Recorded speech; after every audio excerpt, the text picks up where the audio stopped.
Hey, good morning. Yes, it is. It is Wednesday, October 9th. Yes, it is. It's winter is coming. That means to many of us that have shops, there's going to be a slowdown, right?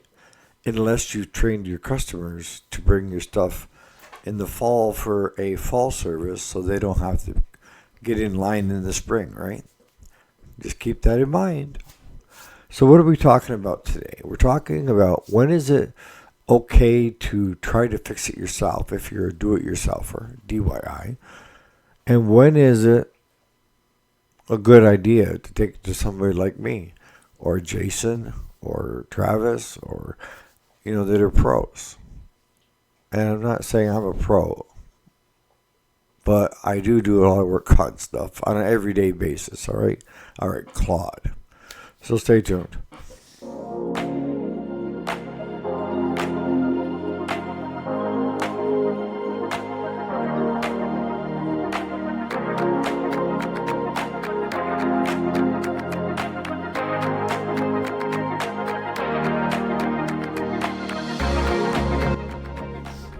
Alrighty, welcome back. My name is Eric, if you didn't already know it. And yes, this is the weekday, Monday through Friday, available on podcast. Today is Wednesday, hump day for you guys that work 5 days a week. So what are we talking about today? Is when is it a good idea or doable to do the repairs yourself versus taking it to a pro? And this is going to be totally honest, all right? It's the way I've always been, keeping it real, right? I don't know of anybody that can't do a basic maintenance on their equipment. And that means doing a spring service or a fall service. It's not rocket science to changing an oil filter, fuel filter, spark plugs, treating your gas with PRI-G. I highly recommend that now, guys.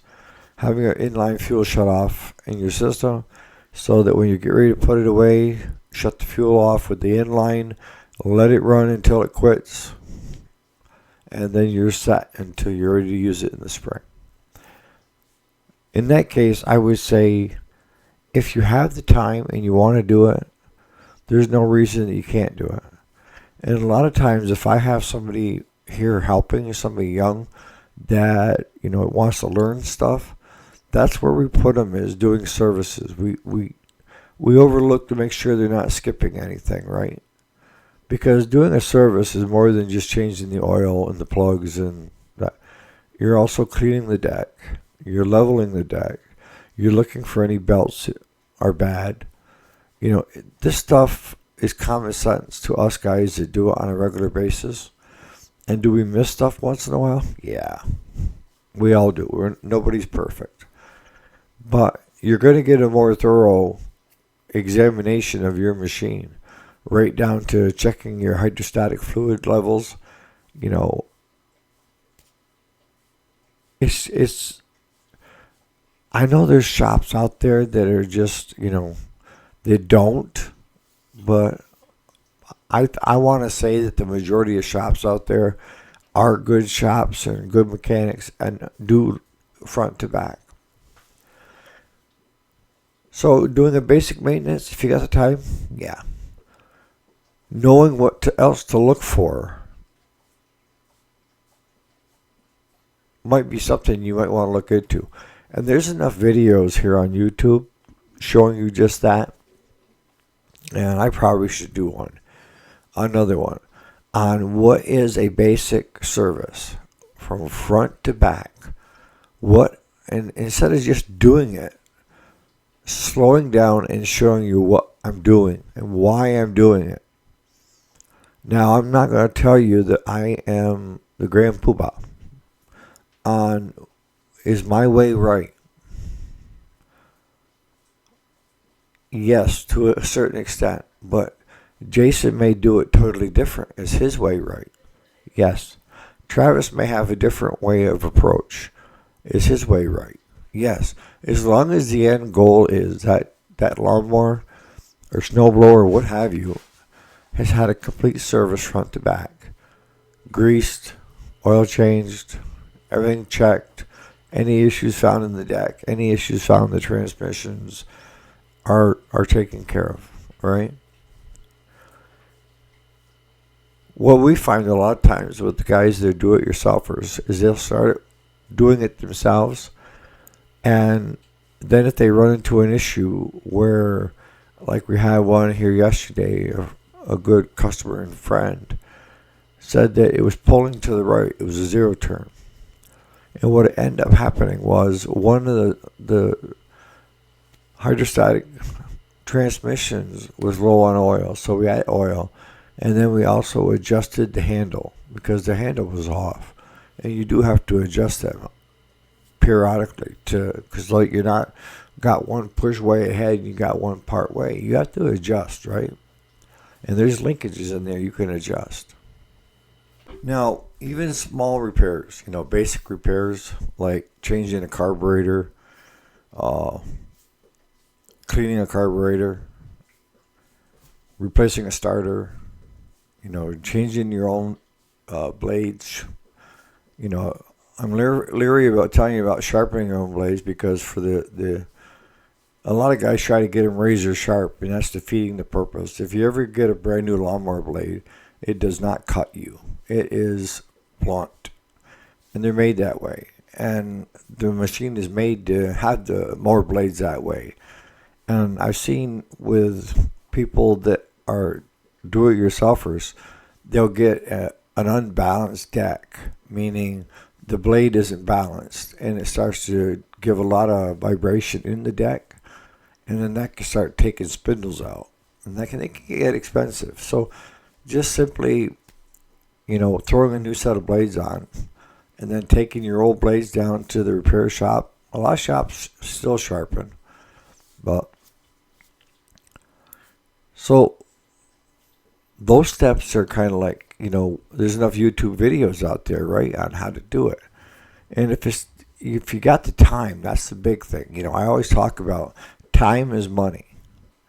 If you don't have the money, you're going to have to spend the time learning how to do it, right? And if you don't have the time to do it the right way, a lot of times for the amount of time that you would spend learning it, it would be cheaper to send it to one of us, one of our shops.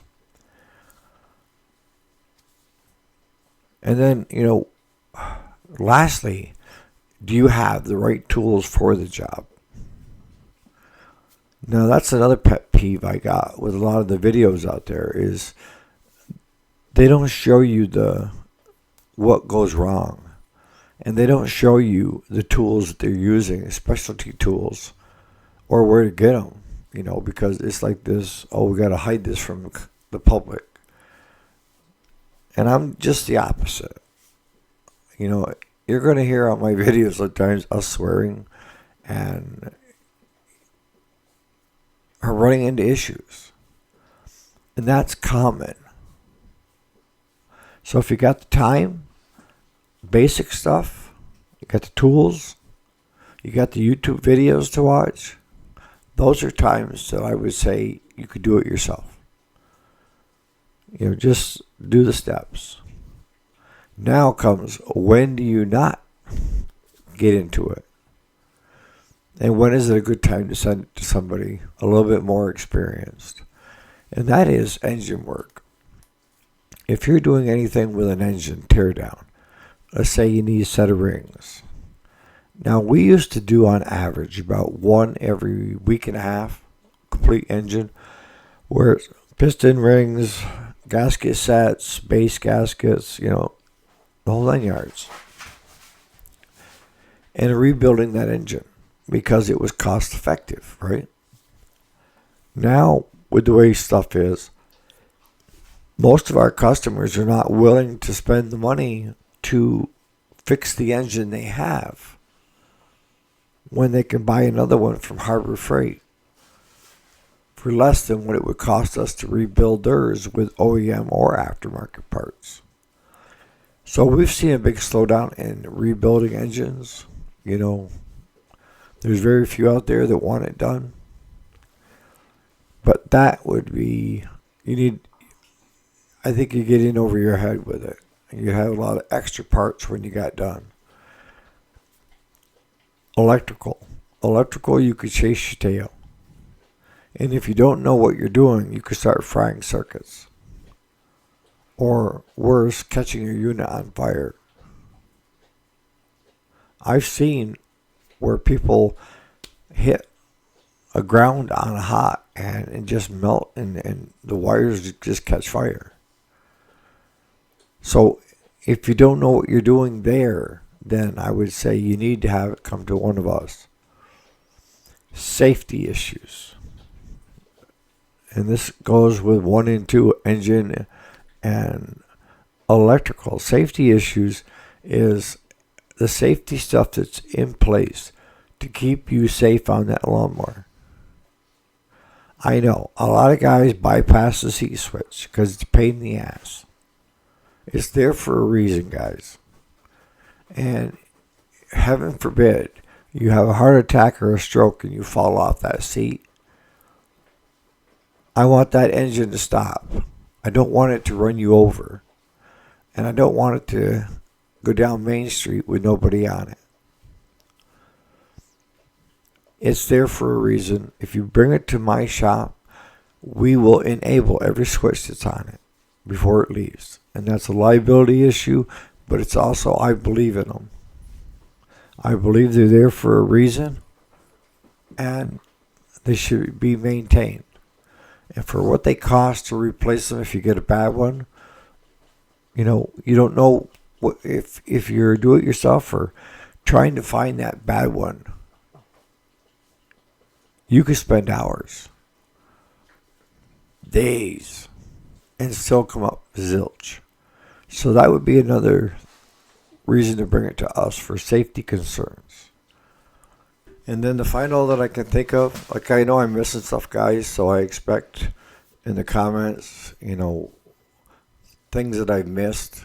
And that's what's great about this channel is that everybody is willing to, learn together and offer their expertise. But the other thing I can think of where you want to take it to somebody like us, a shop, is for warranty work. If it's warranty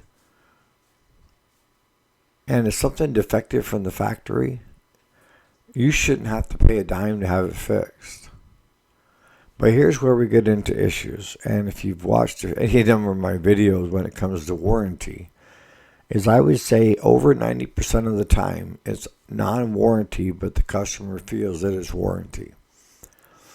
And the one thing that burns my ass are these extended warranty plans that say, the ones that are selling it, the salespeople, the employees for Track Supply, Lowe's, and all the other places, you got to buy the extended plan, and it covers everything. If you have it and you have problems, then you can just bring your whole lawnmower back to us, and we'll replace it. And that's not how it works, guys. If you look at extended warranty plans, they run at the same time that your factory warranty runs, okay? They don't run after. And when I say 90% of the stuff that we see that customers think should be warranty, aren't warranty. If you damage a blade because you hit something, it's not warranty. If you didn't clean your deck and the belt gets tossed off or worse yet burns up, that's not warranty. For some reason the spindle goes bad after these things, a tire, you ran over something and you think it should be warranty? No. Warranty is anything that is defective from the factory. And if it's a true warranty, usually we see it with the first week where a customer will buy a unit, get on it, and then there's issues. And MTD is probably the best one for warranties. Is they're more willing to just go ahead and file it as warranty than a lot of the other companies are. But I I tend to sway on the side of truth and honesty. I want to protect my customers and do right by them, but I also want to protect my suppliers and the manufacturers because I want to do right by them. So a lot of times we meet in the middle, right? Where I don't feel it's warranty, customer feels it's warranty, and the warranty shop says it's not warranty, but let that one slide through. If you're not doing a lot of them where you're trying to slide them through for something else, and that's it. If you go to the right shop, everything is warranty. And that's how they're running their shop. That's their bread and butter, right? And I hate to say it, but they're making up crap of what happened to that machine to get it to go through warranty. But when it comes to stuff that you can't do, warranty is one of them. Don't try fixing it yourself if you think it's warranty. Bring it right to the shop, right off. Give us a call. Let us know what's going on, and let us determine if it's warranty or not. So it basically boils down to time constraint. How much time do you have in a day? If you have the time, why not do a basic maintenance on your machine? And watch a few YouTube videos of shops that are doing it. And I'll put that on my list of something to do front to back. If it's something like a carburetor starter and there's good YouTube videos out there and you got the time and the willingness to learn, yeah, you're all right. When you start getting into anything deeper than that, where it's safety concerns, engine, warranty, in the end, it's going to be cheaper to send it to one of us than it is to do it yourself. And why do I say that? Because there's one of the things I do not like is when a customer brings their unit to us and then they have a box of parts. They go with it because they tried fixing it. And now you don't know what they did and what they didn't do and how they... So in that instance, it's going to cost you more. Because now we have to go back and correct everything you've done wrong to get it right. So I'm going to round this up. It's not going to be a long video today, but I'm looking for comments. Because I know this channel is made up of do-it-yourselfers, retirees, shop owners, mechanics, every walk of life. What am I missing? When you could do it yourself and when you should call a pro. So on that note, you guys enjoy your Wednesday, and I look forward to seeing the comments. Again, thanks so much for being part of the channel. I can't say it enough. You make it enjoyable for me to come and sit with you every morning at the Diner Coffee. All right, enjoy.